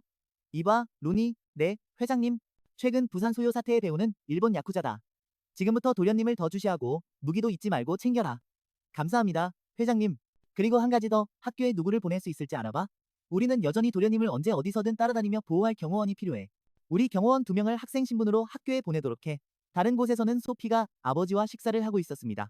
딸이 멍하니 숟가락만 쳐다보고 있자 그는 물었습니다. 소피, 무슨 일 있니? 아무것도 아니에요, 아빠. 누가 널 괴롭히면 아빠가 처리할 테니 숨기지 마. 아빠는 검사잖아요. 그렇게 함부로 하시면 안 돼요. 문제없어. 아빠 딸이 가장 중요하지. 알아요. 하지만 별일 아니니까 걱정 마세요. 그럼 정말 무슨 일이 있는 거네. 아무 일 없다고 했잖아요. 정말. 아빠나 식사하세요. 자신의 도장에서 회장은 대릭이 실패했다는 소식을 받았습니다. 이래서 내가 한국 놈들한테 일 맡기는 걸 싫어하는 거야. 그럼 태양그룹은 어떻게 하실 겁니까? 그놈들 회장이 고등학생이라고 했지? 맞나? 그럼 아키라를 그곳으로 보내. 목적을 달성하고 싶으면 수단과 방법을 가리지 말아야지. 다음 날 동진고등학교 교장실에서 새로운 교장 선생님은 아직 자신의 임무에 익숙해지지 못했습니다. 예전에는 그저 체육 선생님이었기 때문이죠. 그때 책상 위 전화기가 갑자기 울렸습니다. 여보세요? 태양그룹 대표입니다. 오늘 전학생이 갈 테니 색강이 있는 반으로 배정해 주십시오. 교장 선생님이 전화를 끊자마자 밖에서 노크 소리가 들렸고 놀랍게도 그를 찾아온 사람은 부르기였습니다. 네가 왜 여기에? 넌 학교에 오고 싶어 한 적 없잖아. 선생님께서 새 교장 선생님이 되신 걸 축하드리러 왔어요. 그리고 부탁드릴 것도 있고요. 제발 저를 다시 학교에 다니게 해주세요. 졸업하고 싶어요. 그 후 색강이 담임 선생님은 2명의 전학생을 소개했습니다. 두 전학생 중 한 명의 얼굴을 보자 아이들은 매우 두려워했습니다. 그가 바로 학교의 문제아 부르기였기 때문이죠. 두 번째는 한국 오빠처럼 잘생긴 남학생으로 이름은 준김이었습니다. 성이 준이고 이름이 김이지 그냥 준김이 아니랍니다, 여러분. 그 후 선생님은 두 전학생의 자리를 지정해 주었고 교실로 내려오자마자 부룩은 색강을 뚫어지게 쳐다봤습니다. 그도 쫄지 않고 상대를 마주보며 생각했습니다. 내가 너 따위한테 쫄 것 같냐? 그때 밖에서는 차 한 대가 막 교문에 멈춰섰습니다. 도착했습니다, 아키라 아가씨. 그 색강이라는 놈이 이 학교에 다니고 있다는 거지? 어서 만나보고 싶네. 그럼 모두 견학 신청할 거지? 두 전학생도 가는 거니? 좋아, 그럼 내일 보자. 다들 새 친구랑 친해지도록 해. 선생님이 나가신 후 부룩이 갑자기 벌떡 일어나 앞 테이블에 있던 두 녀석을 깜짝 놀라게 하더니 강 형님과 빅터 앞으로 다가갔다. 빅터는 부르기 또 친구에게 싸움을 거는 줄 알고 먼저 가려고 했는데 뜻밖에도 부르기 손봐주려는 상대는 바로 자신이었다. 무슨 일인데 한판 붙자는 거냐? 네가 강 형님한테 졌다고 해서 나도 만만하게 보지 마라. 아니, 여기서 글러브를 끼고 정식 복싱 룰로 싸우고 싶어. 한편 강 형님은 집으로 돌아가려다 학교 정문에서 소피와 마주쳤다. 알고 보니 그녀는 그에게 영화를 보러 가자고 제안하고 싶었던 것이고 그는 마침 시간이 있어서 동의했다. 다른 곳에서는 전학생 김준이 강형님의 기사와 이야기를 나누고 있었는데 알고 보니 그는 안경 쓴 아저씨가 몰래 강형님을 보호하기 위해 지정한 경호원이었다. 그날 저녁 빅터와 브룩은 복싱 훈련을 하고 있었다. 빅터는 계속해서 공격했지만 브룩은 반격하지 않고 맞기만 했고 브룩이 빅터에게 말했다. 고작 그 정도냐? 라는 말에 그는 피가 끓어올라 미친 듯이 주먹을 휘둘렀다. 나한테 주먹 한 방 제대로 못 날리잖아? 복싱 배우고 싶다며? 그런데 왜 공격을 안 하는 건데? 브룩은 이전처럼 거칠지 않고 침착하게 방어했으며 한 번은 빅터의 얼굴을 거의 맞힐 뻔하기도 했지만 가끔 빅터에게 맞기도 했다. 하지만 그는 맷집이 좋아서 아직 쓰러지지 않았다. 한편 강형님과 소피는 함께 영화를 보고 있었는데 공포 장면이 나오자 소피는 무서워서 그의 옷소매를 꽉 잡았고 그러자 그도 그녀의 손을 잡았다. 그녀는 깜짝 놀라 부끄러워하며 서둘러 손을 뺐다. 영화가 끝나자 관객들은 모두 영화가 아주 재밌다고 칭찬했다. 소피가 돌아가려 하자 강형님이 물었다. 밥 먹으러 안 갈 거야? 다들 영화 보고 나면 밥 먹잖아. 데이트라는 게 그런 거지. 강형님은 갑자기 소피의 손을 잡고 말했다. 가자, 내가 맛있는 곳 알아. 그 후 두 사람은 고급 레스토랑으로 들어갔다. 여기 엄청 비싸지 않아? 걱정 마, 많이 먹어. 돈 안 내도 돼. 솔직히 말하면 여긴 우리 집 회사 소속 레스토랑이라서 내가 여기서 먹는 건 돈이 안 들어. 얘기하자면 복잡한데 아무튼 내 생각보다 내가 더 부자라는 거지. 지금 허풍 떠는 거라고 생각해? 아니, 그냥 조금 부러워서 그래. 그럼 우리 다음 데이트는 언제로 할까? 다음 날, 강형님은 차를 타고 등교했다. 제주도에 사람을 보내겠습니다. 일본 야쿠자들이 또 뭔가 꾸미고 있는 것 같습니다. 하지만 아저씨, 이건 그냥 학교 수련회일 뿐이에요. 아무 일도 없을 거예요. 네, 다녀오겠습니다. 너무 걱정하지 마세요. 이봐 밥, 네 형님? 자네가 도련님과 함께 가게. 하지만 jet만으로도 충분할 것 같은데요. 그래도 제주도 조폭들을 조심해야 하니 자네가 도련님과 함께 가면 내가 더 안심이 되겠네. 비행기가 이륙하여 학생들을 제주도 수련회 장소로 데려갔다. 모두들 놀러갈 생각에 매우 기뻐했다. 한 남학생이 소리를 지르다가 너무 시끄럽다며 선생님께 머리를 쥐어박혔다. 너희들 어린애야? 어서 버스에 타. 곧 버스는 반 전체를 제주관광호텔로 데려다 주었다. 모두 버스에서 내렸니? 네 선생님, 우리 반은 8층이고 800이 호터 시작이야. 문 앞에 호수가 있으니 방을 쉽게 찾을 수 있을 거야. 준비할 시간 1시간 줄 테니 그 후에 여기서 다시 만나자. 그 후 강영님은 자신의 방을 찾았는데 뜻밖에도 두 녀석과 같은 방을 쓰게 되었다. 브룩과 빅터였고 김주는 그들 옆방이었다. 방 안에는 각종 비품과 3개의 침대가 완비되어 있었다. 강형님은 가운데 침대를 차지했고 브룩은 가장 큰 침대를 골랐다. 이것이 빅터를 화나게 만들었다. 야, 너 왜 제일 큰 침대를 차지하는 거야? 그리하여 두 사람은 서로에게 뜨거운 눈빛을 교환했고 강형님은 그 사이에 끼어 있었다. 관광 장소는 주상절리로 정해졌고 반 전체는 몇 시간 동안 자유시간을 가졌다. 그 후 오후 3시에 버스에 모여 호텔로 돌아갈 예정이었다. 소피가 강형님에게 물었다. 나랑 같이 어디 갈래? 우리 제주도에 왔는데 당연히 가야지. 헤헤. 밖에서 빅터가 잔디밭에 누워 쉬고 있는데 시끄러운 소리가 그를 짜증나게 했다. 알고 보니 한 무리의 중국 학생들이 큰 소리로 떠들고 있었던 것이다. 그때 강형님과 소피가 다리 위를 산책하다가 우연히 그 짱깨 무리와 마주쳤다. 소피를 본 그들은 희롱하는 말을 던지기 시작했다. 한국 아가씨 정말 귀엽네. 이리 와서 오빠들이랑 놀자. 왜 저 깡마른 놈이랑 같이 다녀? 이 오빠랑 같이 가자. 뭘 원하시는 거죠? 한국에 와 계시면 중국인에 대한 인상 나쁘게 만들지 마세요. 중국어 할 줄 아네? 오빠들이랑 놀러 가자. 저기 깡마른 놈들이 내 남자친구냐? 소피는 그들과 더 이상 엮이고 싶지 않아서 강형님을 끌고 자리를 떠났다. 뒤에서 중국 놈들은 여전히 비웃으며 강세트에게 가운데 손가락을 날렸지만 그는 차가운 눈빛으로 쳐다보기만 하고 자리를 떴습니다. 소피, 너 중국어 할 줄 알아? 어렸을 때 아빠 일 때문에 중국에서 몇 년 살았어? 지금도 계속 공부해서 잊어버리지 않았어? 근데 아까 그 녀석들 뭐라고 한 거야? 아, 아무것도 아니야. 신경 쓰지 마. 그럼 나 화장실 좀 다녀올게. 금방 돌아올게. 그 후 강세트는 그 짱깨놈들이 있던 곳으로 돌아가 아주 친절한 미소를 지으며 그들을 쳐다봤습니다. 금방 강세트가 돌아왔습니다. 미안, 화장실이 좀 멀었네. 아니 괜찮아. 이제 우리 어디 갈까? 저기 경치 좋은데 사진 몇 장 찍을래? 그 시각 다리 위에서는 강세트에게 막 개박살난 중국 학생들이 있었습니다. 그들의 형님이 물었습니다. 무슨 일이야? 한국 놈 한 명이 저희를 팼습니다. 고작 한 놈한테 당했다고? 쪽팔리지도 않냐? 전부 그 새끼 찾아 무슨 수를 써서라도 찾아내. 이 일 때문에 13 반 학생들도 덩달아 피해를 보게 되었습니다. 우리 애들 팬 게 너희들이냐? 얘네는 아닌 것 같아. 다른 놈 찾아보자. 짱깨 무리는 갑자기 잔디밭에서 자고 있는 빅터에게 주목했습니다. 무리 중 한 명이 다가가 빅터의 다리를 차서 깨웠습니다. 꿀잠 자다가 깨어지니 정말 빡쳤습니다. 빅터는 말없이 바로 이 개자식들에게 달려들었습니다. 아까부터 존나 지저대네. 한편 다른 곳에서는 경치를 구경하던 부룩도 중국 무리에게 우리 애들을 팬 게 너냐는 질문을 받았습니다. 부룩이 아무 말 없이 침묵하자 화가 난 한 놈이 주먹을 휘두르며 달려들었지만 부룩에게 한 손으로 잡히고 말았습니다. 마침 이 몸도 운동 좀 하고 싶었는데 고맙다 이 자식아. 그 말을 들은 놈은 더욱 빡쳐서 다시 공격했지만 부룩은 재빨리 그의 뒤로 피한 뒤 백드롭을 시전했습니다. 남은 무리는 그것을 보고 쫄아서 감히 달려들지 못했습니다. 잠시 후 빅터와 부룩을 포함한 13반의 모든 학생들이 버스로 돌아왔습니다. 물론 떠나기 전에 두 사람은 그 중국 놈들을 실컷 두들겨 팼습니다. 김준은 기사 아저씨와 이야기하느라 버스 탈 시간을 잊어버렸고 담배를 피웠다는 이유로 선생님께 혼쭐이 났습니다. 고등학생이 감히 담배를 펴? 담배가 성장기에 얼마나 해로운지 몰라? 난 네가 새로 전학 온 다른 애들보다는 나은 줄 알았는데 어디서 그런 못된 버릇을. 근데 뭘 내미는 거지? 신분증 김준 1991년생. 그럼 올해 27살, 나보다 겨우 3살 어리잖아. 가정 형편 때문에 학교에 다닐 수 없었지만 그래도 학교에 다니고 싶었습니다. 선생님, 이번 한 번만 용서해 주실 수 없을까요? 알겠다. 이번만은 넘어가 주지. 휴, 다행이다. 엄마, 저 아저씨 이상해. 얘, 사람 쳐다보는 거 아니야. 저녁, 어느 술집의 술자리에는 얼굴이 퉁퉁 부은 3명의 중국 학생들이 있었습니다. 죄송합니다 형님, 저희가 그놈들을 얕봤습니다. 이 멍청한 새끼들아, 고작 새 놈한테 아무것도 못했냐? 창피하지도 않냐? 내일 반드시 그놈들을 내 앞으로 데려와. 그놈들 교복은 기억하고 있겠지? 안 그래? 한편 그 시각 다른 곳에서는 기사 아저씨는 제주도에 있는 옛 지인을 만나러 한 식당에 갔습니다. 밥, 오랜만이야, 조 형님. 이 남자의 이름은 조은으로 선샤인그룹 제주지사의 전무이사였습니다. 제주도 특산물이야, 먹어봐. 정말 맛있어 보이네요. 감사합니다 형님. 아직 어린 도련님을 모시는 게 힘들겠어?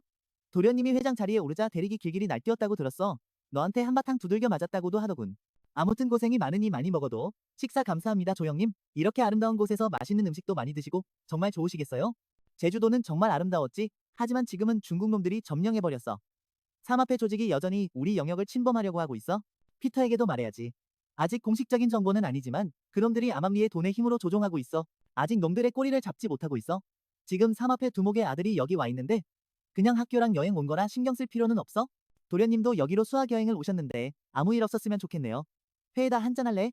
하지만 도련님을 모셔야 해서요. 그냥 한 잔만 하는 건데 뭐 다들 너 다시 만나서 기뻐한다고? 알겠습니다. 그럼 정말 딱 한 잔만 하겠습니다. 다음 날 중국 놈들이 13반의 버스를 찾아냈습니다. 형님, 놈들의 버스를 찾았습니다. 바짝 뒤쫓겠습니다. 한라산 등반 준비해라. 우리는 5시간 동안 등반하고 여기로 돌아올 거다. 너무 힘들면 그냥 가만히 있어. 함부로 돌아다니지 마. 형님, 놈들이 버스에서 내렸습니다. 계속 감시하고 있습니다. 잠시 후 빅터와 부룩이 산책하던 중 어제의 그 중국 학생 무리에게 갑자기 길을 막혔습니다. 멀지 않은 곳에서 강세트는 소피와 놀고 있었는데 그 역시 비슷한 상황에 처했습니다. 너희들 뭐 하는 짓이야? 괜찮아 소피. 뒤로 물러서 있어. 아무래도 저 녀석들은 날 찾아온 것 같아. 그 후 강세트는 그들을 따라갔습니다. 도착해보니 빅터와 브룩도 그곳에 있었습니다. 곧이어 중국 학생 무리의 형님이 나타났습니다. 그는 한국어를 할 줄 아는 부하에게 자기 말을 통역하라고 시켰습니다. 내 부하들이 너희 한국 놈들에게 졌다는 게 창피하군. 자, 내가 너희에게 1대1 대결을 신청한다. 누가 먼저 나올래? 빅터가 두 친구에게 말했습니다. 이번 판은 내가 먼저 나설게. 중국 놈들에게 지옥이 뭔지 보여주겠어? 빅터는 재빨리 기습펀치를 날렸지만 상대방이 피해버리자 크게 놀랐습니다. 반응할 틈도 없이 그는 복부에 주먹을 한 방 맞았습니다. 그 주먹은 빅터가 무릎을 꿇고 쓰러질 정도로 강력했습니다. 설마 저 형님이 짱깨 쿵푸를 할 줄이야? 브룩과 강세트가 생각했던 것처럼 쉬운 싸움이 아닐 것 같았습니다. 다음으로 그와 싸울 사람은 강세트였습니다. 그는 뛰어올라 매우 빠른 속도로 발차기를 날렸지만 상대는 몸을 숙여 피해버렸습니다. 거대하고 건장한 체격과는 달리 이 녀석은 매우 민첩하게 움직였습니다. 몇 번이나 강세트를 맞힐 뻔했는데 역시 중화 무술을 얕볼 수 없었습니다. 단 한 번의 발차기로 형님은 강세트를 10m나 뒤로 밀어냈지만 강세트는 싸울수록 즐거워했습니다. 강력한 상대를 만났기 때문입니다. 한편 소피는 담임 선생님을 찾아가 일어난 일을 알렸습니다. 운전기사와 김주는 이 광경을 보고 좋지 않은 일이 일어났음을 직감했습니다. 뭔가 이상해? 설마 도련님인가? 아니길 바라지만 어서 가보자. 그 시각 강세트는 중국 형님과 여전히 몇 합을 겨루고 있었습니다. 형님의 무공은 매우 강력했지만 그의 실력 또한 만만치 않았습니다. 처음부터 지금까지 승패를 가리지 못하고 싸우는 두 사람을 보며 모두가 감탄했습니다. 현장에 도착한 운전기사와 김준 역시 그들의 싸움 기술에 경악했습니다. 저 애가 정말 학생 맞아? 도련님은 피터도 거의 이길 뻔했다고. 다시 싸움으로 돌아와서 형님은 강세트에게 복부를 맞고 고통스러워하며 뒤로 물러났습니다. 그 기회를 틈타 강세트는 상대의 멱살을 잡았습니다. 그리고 그의 이마에 강력하게 박치기를 했습니다. 하지만 강세트가 달려들어 형님을 끝장내려던 순간 변발을 한 아저씨가 나타나 영화에나 나올 법한 중국 옷을 입고 싸움에 끼어들었습니다. 네가 졌다. 옆으로 비켜서라. 아직 안 졌어. 비켜. 도련님께서 다치시면 제가 곤란해집니다. 닥쳐. 내가 어떻게 한국 놈들한테 질 수 있겠어? 두 사람이 이야기하는 틈을 타 강세트는 달려들어 형님의 얼굴에 강력한 주먹을 날렸습니다. 그가 상대를 끝장내려는 순간 또다시 중국인 아저씨에게 가로막혔습니다. 이 광경을 본 운전기사와 김준도 재빨리 나타났습니다. 운전기사는 삼단봉을 꺼냈고 김준은 소매 속에 칼을 숨기고 있었습니다. 중국인 아저씨가 갑자기 경계하며 물었습니다.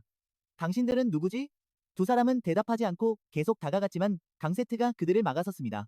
내가 이 자식한테 질 것처럼 행동하지 마세요. 그 후 강세트는 다시 한번 그에게 달려들어 겨루었습니다. 그런데 뜻밖에도 변발이 그 중국인 아저씨의 약점이 되었습니다. 강세트는 이를 이용해 그를 성공적으로 쓰러뜨렸습니다. 현장 학습은 그렇게 끝났습니다. 강세트는 태양그룹으로 돌아왔습니다. 사고 안 친다고 하지 않았나? 그리고 두 사람도 도련님 잘 보살피라고 했잖아. 그럼 공격당하면 도망치라는 말씀이세요? 너희들 덕분에 지금 조가 큰 공경에 처했어.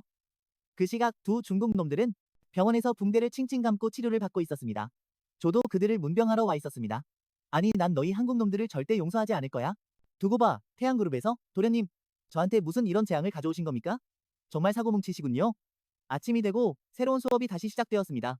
오늘 빅터와 브룩은 학교에 오지 않았습니다. 그 중국 학생의 무서움을 목격한 두 사람은 빅터 삼촌의 복싱체육관에서 훈련에 매진하고 있었죠. 그들은 더 강해지고 싶었던 겁니다. 교실에서는 담임 선생님이 새 전학생이 왔다고 알렸습니다. 젠장, 또야. 왜 전학생은 계속 이 반으로만 오는 거야? 선생님은 이번 전학생이 일본 여학생이라고 소개했고 남학생들은 예쁜 여학생을 보자마자 즉시 환호성을 질렀습니다. 안녕하세요. 제 이름은 아키라입니다. 잘 부탁드립니다. 회장님께 보고 그녀가 성공적으로 잠입했습니다. 그 녀석에게 절대 조심하라고 다시 한번 일러도 만약 그 녀석이 사라지면 우리는 한국을 침공할 것이다. 교실에서 모두는 새 전학생이 외국인이고 인형처럼 예쁜 얼굴을 가졌다는 사실에 열광하고 있었습니다. 하지만 소피는 금방 아키라의 시선이 항상 강세트를 향하고 있다는 것을 발견했습니다. 설마 아키라가 그에게 관심이 있는 걸까? 그래서 소피는 갑자기 벌떡 일어나 모두가 경악하는 가운데 강세트의 자리로 달려갔습니다. 나랑 커피 마시러 갈래? 우리 맛있는 거 먹으러 가자. 교실을 나가는 두 사람의 뒷모습을 보며 아키라는 여전히 태연하게 미소 짓고 있었습니다. 마치 무슨 음모를 꾸미고 있는 것 같았죠?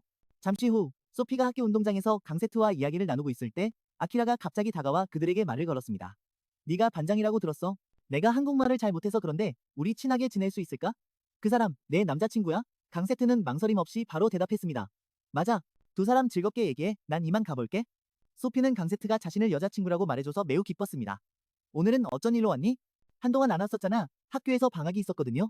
오늘 저희 반에 일본 학생이 새로 전학 왔어요. 그럼 그 애 아주 예쁘겠구나? 네가 여자의 얘기를 꺼낸 건 처음이니 엄마는 반대하지 않을게. 엄마가 생각하는 그런 거 아니에요. 그 애 뭔가 이상해요. 그녀에게서 엄마와 같은 기운이 느껴져요. 이 말을 듣자 그녀의 눈빛이 갑자기 매우 진지해졌습니다. 다음 날 학교 옥상문 잠금 장치가 누군가에 의해 부서졌습니다. 이 짓을 한 사람은 바로 아키라였고 그녀는 높은 곳에 서서 강세트의 일거수일투족을 몰래 관찰하고 있었습니다. 이번엔 내 손에서 어떻게 빠져나갈지 보자.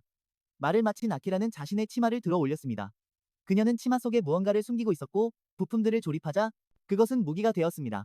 하지만 아키라가 행동을 개시하기도 전에 옥상에 한 사람이 나타났습니다. 만약 네가 멈춘다면 나도 아무 일 없었던 걸로 해주지. 그 사람은 바로 강세트의 어머니였습니다. 아키라는 즉시 손에 든 암기를 그녀를 향해 던졌지만 아주 쉽게 맨손으로 잡혀버렸습니다. 이것도 눈 감아주도록 하지. 아직 어려 보이는데 원하는 게 뭐지? 이 여자는 대체 누구야? 빨리 여기서 벗어나야 해. 하지만 아키라가 떠나기도 전에 그녀는 강세트의 어머니에게 제압당해 반응할 틈도 없이 매우 빠른 속도로 땅에 내리꽂혔습니다. 아직도 내가 무슨 말을 하는지 이해를 못한 모양이군. 오늘 결석한 학생이 왜 이렇게 많지? 죄송합니다 선생님. 제가 너무 늦었습니다. 괜찮아 김준. 어서 자리에 앉으렴. 모두 책을 펴세요. 수업 시작하겠습니다. 그 전에 김준의 비밀 경호원 신분이 발각되었고 강세트는 그와 대화를 나눴습니다. 내가 아저씨한테 다시는 널 보고 싶지 않다고 말했을 텐데. 죄송합니다 도련님. 하지만 제가 회장님께 학교에 가게 해달라고 부탁드렸습니다. 저는 정말 학교에 다니고 싶습니다. 회장님께서 도련님께 직접 허락을 받으라고 하셨습니다. 그렇다면 나랑 엮이지만 않게 확실히 해. 알겠어? 난 경호원이 필요한 게 아니야. 그냥 친구가 필요할 뿐이라고. 감사합니다 도련님. 다시 옥상으로 돌아와 강세트의 어머니는 아키라에게 말했습니다. 도망칠 생각은 하지 마. 넌 도망칠 수 없어. 나를 내 보스에게 데려가. 학교가 끝난 후 강세트는 어머니의 카페로 갔습니다. 하지만 카페가 개인 사정으로 문을 닫았다는 안내문을 발견했습니다. 강세트가 어머니에게 전화를 걸어보았지만 통화할 수 없었습니다. 그는 즉시 뭔가 잘못되었다는 것을 직감했습니다. 그 시각 아키라는 강세트의 어머니를 일본식으로 지어진 한 저택으로 데려왔습니다. 얌전히 있어. 함부로 돌아다니지 마. 네 언니, 이곳은 출입 금지 구역입니다. 당신들 보스를 만나고 싶군. 넌 어느 조직 소속이지? 아무래도 너희들과는 좋게 이야기할 수 없을 것 같군. 말이 끝나자마자 그녀는 손을 휘둘러 문을 지키던 경비원 2명을 쓰러뜨렸고 대머리는 즉시 경보 장치 버튼을 눌러 동료들을 불렀습니다. 강세트의 어머니는 계속 안으로 들어가다가 문신을 한 일본 청년과 마주쳤습니다. 그가 누구냐고 물었지만 그녀는 대답하지 않았고 그가 손가락을 튕기자 주변의 문들이 갑자기 열리더니 무기를 든 수많은 사람들이 나타났는데 심지어 총까지 들고 있었습니다. 당신처럼 연약한 여자가 뭘 할 수 있겠어? 감히 나에게 무기를 겨누는 놈은 목숨 부지할 생각 마라. 날 모른다고? 그럼 똑똑히 봐도. 이건 내 아들을 위한 것이다. 한편 강세트는 빅터 아저씨의 복싱 체육관에 도착했고 오늘 두 청년이 수업을 땡땡이 치고 여기서 주먹 다짐을 하러 왔다는 걸 알게 됩니다. 오, 이거 재밌겠는데? 나도 좀 끼워줘. 기다려라. 곧 본때를 보여줄 테니. 글러브 끼고 이리 올라와. 이 자식아. 복싱이 만만해 보이나 본데 룰은 제대로 알고 있나? 4라운드 3분. 넌 살려달라고 빌게 될 거다. 오케이. 아저씨 좀 도와주세요. 그 시각 저택에서는 강세트의 어머니가 여전히 혼자서 일본 야쿠자 전체를 상대하고 있었습니다. 어머니가 저렇게 전투력이 넘치니 아들이 학교 짱인 게 당연하군요. 정말 그 어머니의 그 아들이네요. 한 놈이 강세트의 어머니를 몰래 총으로 쏘려 했지만 그녀가 찬칼이 뒤로 날아가 그의 가슴에 꽂혀버렸습니다. 총은 발사되었지만 운 나쁜 동료가 유탄에 맞아 저 세상으로 가버렸죠. 그 후 그녀는 바닥에 있던 카타나를 집어들어 총을 든 놈을 조상님 곁으로 보내버렸습니다. 지금부터 내 앞을 막는 놈은 모조리 목을 베어버리겠다. 같은 시각 일본 야쿠자의 아지트는 강세트의 어머니에 의해 초토화되었고 회장은 벽 안에 숨어 잔혹하고 피비린내 나는 광경을 목격하며 극심한 공포에 떨고 있었습니다. 강세트의 어머니는 그가 숨어있는 곳을 이미 알고 있었습니다. 그녀는 피 묻은 칼로 회장에게 경고했습니다. 만약 한 번 더 내 아들을 건드린다면 그땐 관이나 짜놓는 게 좋을 거다. 이것으로 1부는 끝입니다. 2부를 원하신다면 좋아요 꾹 눌러주세요. 여러분, 안녕히 계세요.